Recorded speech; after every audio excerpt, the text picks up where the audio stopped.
Hello. A couple of weeks ago, I was supposed to go on a little trip somewhere. Just me and the nature, nothing else. That trip ended up not happening due to reasons, but my plan there was to take a lot of pictures without anyone in it. Because I do live in an urban setting, a lot of pictures I take have people in them. And sometimes having those people in my pictures helps with storytelling, but at the same time, they can be a little distracting. They might be contradicting the actual scene I'm trying to photograph because of what the person's wearing, what they're doing, or there's just way too many of them in one frame. And because the trip didn't happen, I thought about doing something similar. Is there a way that I can capture all the photos that I want without people in it? Short answer is yes. Long answer, not really. So I started thinking backwards. Okay, so if I couldn't get pictures of no people, why don't I actually have people in my pictures? Why don't I capture people doing what they're doing, but not in an obvious, candid, typical street photography way? So I wanted to take pictures of people in their most natural state, whether they are reading, eating, walking, hugging their friends. We have so many options.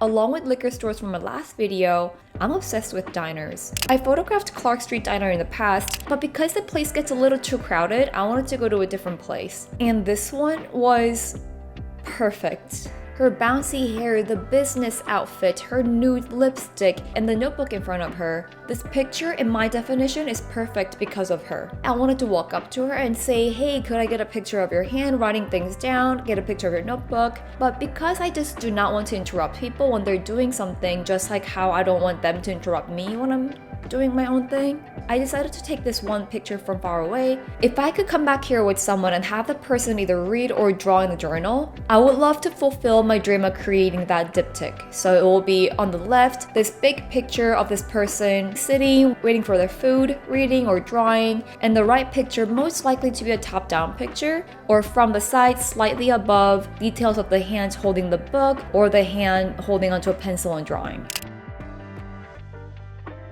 Besides myself, he was the only customer at the time and he was sitting outside. Through the window, I was able to get a clear picture of him, but I also wondered, especially at night, what if someone's sitting in front of me and I could capture their reflection? And if someone sitting across from them, aka the person they're with, is showing the back of their head to me, have that person right next to the reflection and only show the reflection of the other person in the window.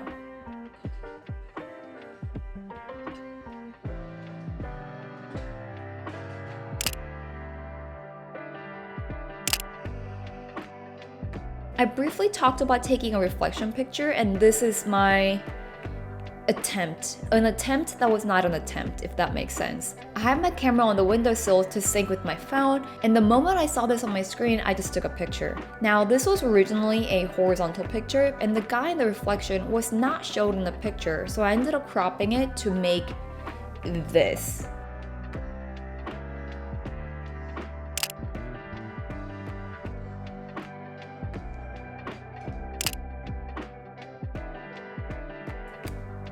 I love this picture so much.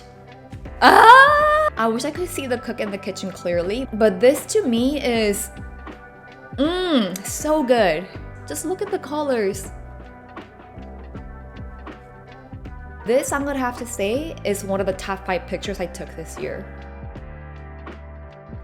Oh, so good, so good.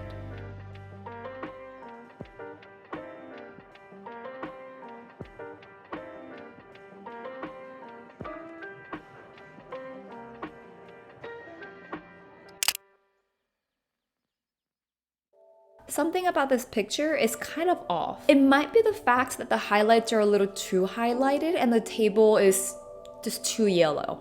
Actually, yellow table, not a problem. The highlights, a problem for sure. Because I didn't like how this picture came out, I decided to take a picture of it from a different angle.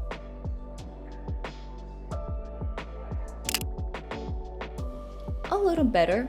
I wish the right chair had a person eating or drinking a glass of wine. Because of the lighting, you're not going to be able to see their face. You're only going to see their hands and maybe their torso. To me, because of the scene here and what I wanted to achieve in this picture, that's good enough for me. Rather than seeing a full picture of this person, I prefer to see these little details because I find them to be a little more romantic.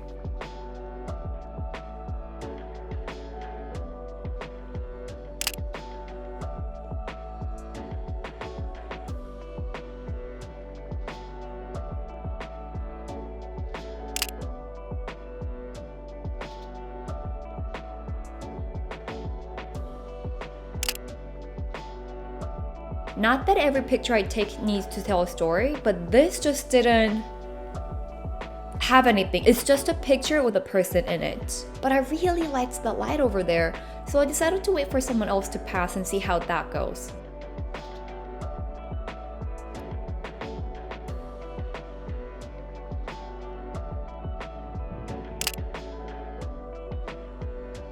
The same guy ended up walking back, and for some reason, I prefer this so much more. Maybe it's the movements of the right arm. Maybe it's the texture of his shirt. Something about it feels so much better, more natural. And because I wanted to keep this picture clean, I decided to remove the light at the top and cleaned up some bits and pieces.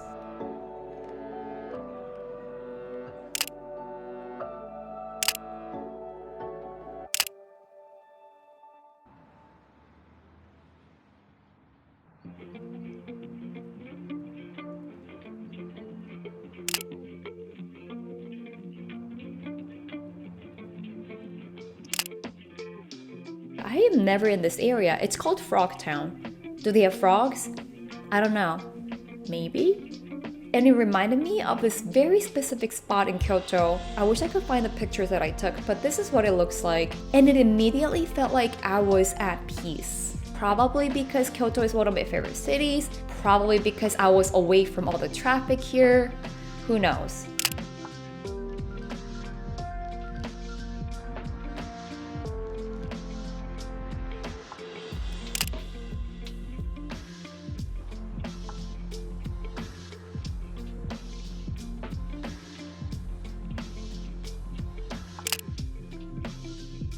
The way the sun casted these lights made me want to take some pictures of people. Not post, I don't like anything to post, but something natural. It almost made me wonder if I should bring a tripod with me everywhere so I can take reference pictures myself. Oh, the joy of doing photo walks by yourself.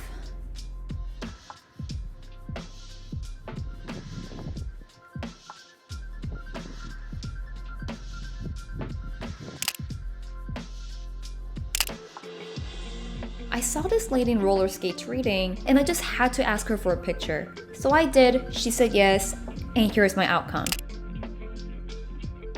I didn't want to take too much time taking pictures of her and making her feel uncomfortable, but what I wanted was to focus on her and have a cyclist bike right in front of me. So the left side would have this blurred motion, and the right side will have her reading. Because I spent less than 5 seconds here, I couldn't get what I was picturing in my head.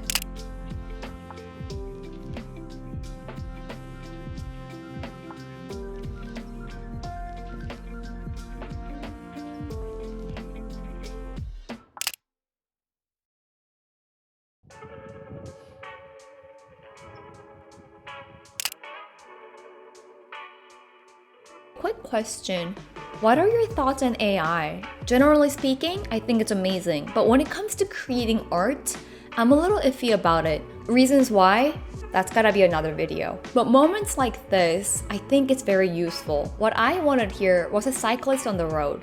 I got some cars, but those pictures looked like an amateur car commercial. Because I was there for a long time already, I wanted to head back down. So instead of getting an actual cyclist, I used Photoshop Beta to have our person here. When you zoom out, you can't really tell, but when you zoom in, this person in blue is a little too smooth. I will, next time, get a real person here. Wait for it.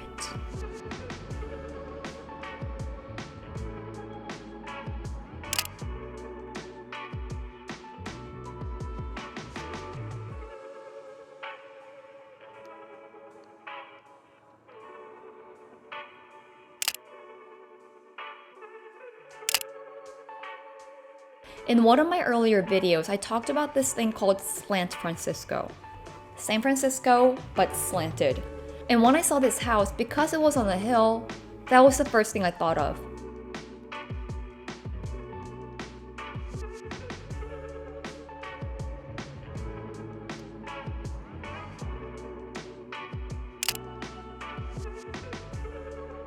Little did I know I was not too far from this person having a cigarette break. The way this person's standing with his feet pointed out, and also the fact that he's standing in the middle of the door, I couldn't help but take a picture. That is all for this week. I have some fun video ideas coming up, but if you have any suggestions on what I could photograph or a little challenge, let me know.